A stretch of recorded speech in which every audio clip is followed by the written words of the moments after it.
រឿងកងកែបស្ដាប់ដំបូន្មានកាលពីព្រេងនាយមានមេកងកែបមួយនិងកូនរបស់វា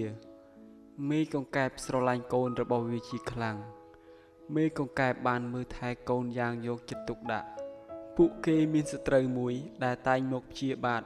សត្រូវនោះគឺជាសត្វពស់ដ៏កំណាចម្ដាយកងកែបបានប្រាប់កូនរបស់វាថា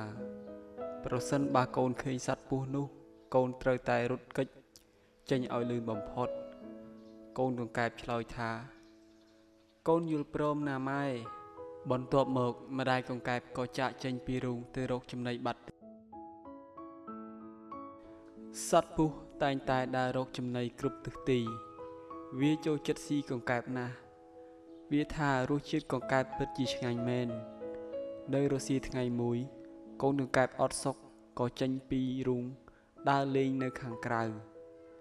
សត្វពស់បានឃើញកូនកង្កែបកំពុងដើរលេងក្បែរមាត់បឹងវាសប្បាយចិត្តណាស់វាលូនយឺតទៅរកកូនកង្កែបនោះពេលនោះកូនកង្កែបមានអារម្មណ៍ថាដូចជាមានអ្នកណាម្នាក់កំពុងសម្លឹងមករកវាដូច្នេះហើយវាក៏រហ័សក្រឡេកភ្នែកមើលជុំវិញខ្លួនរបស់វាក៏បានឃើញសត្វពស់មួយកំពុងតែសម្លឹងមករកវាគ្រាន់តែកូនកង្កែបលោតបាន2ផ្លោត3ផ្លោតប៉ុណ្ណោះវាក៏មកដល់ផ្ទះរបស់វាវិញព្រោះពេលនោះវាលេងនៅក្បែរផ្ទះវាដែរទោះបីកូនកង្កែបបានចូលមកដល់ផ្ទះរបស់វាក៏ដោយវានៅតែភ័យព្រួយដដែលព្រោះម្ដាយរបស់វាមិនទាន់មកដល់សត្វពស់ព្យាយាមលូនចូលទៅផ្ទះកង្កែបដែរប៉ុន្តែมันអាចលូនចូលទៅរុនកង្កែបនោះបានទេ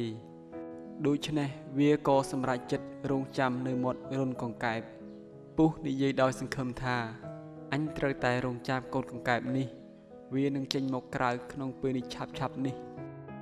មួយសន្ទុះក្រោយមកម្ដាយកង្កែបក៏មកដល់វាមានការតក់ស្លុតជាខ្លាំងនៅពេលដែលឃើញពស់ដេកនៅមុខរុនរបស់ផ្ទះវាដឹងថាសត្វពស់មួយនេះមានបំណងចង់ស៊ីកូនរបស់វា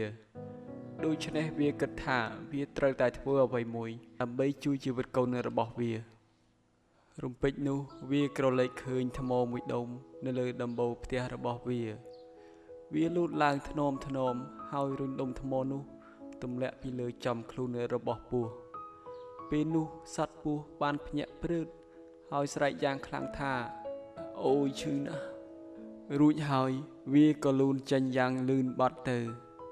ម្ដាយកង្កែបមានអារម្មណ៍ថាធូរចិត្តនិងសប្បាយរីករាយយ៉ាងខ្លាំងវាបានជួយសង្គ្រោះជីវិតកូនរបស់វាពីសត្វពស់កូនកង្កែបត្រេកអរណាស់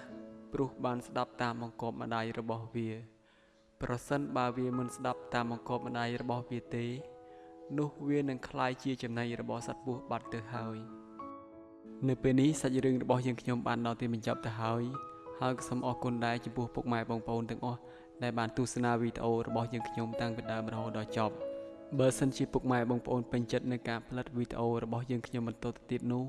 សូមកុំភ្លេចជួយចុច like និង share សូមអរគុណសូមគោរពលា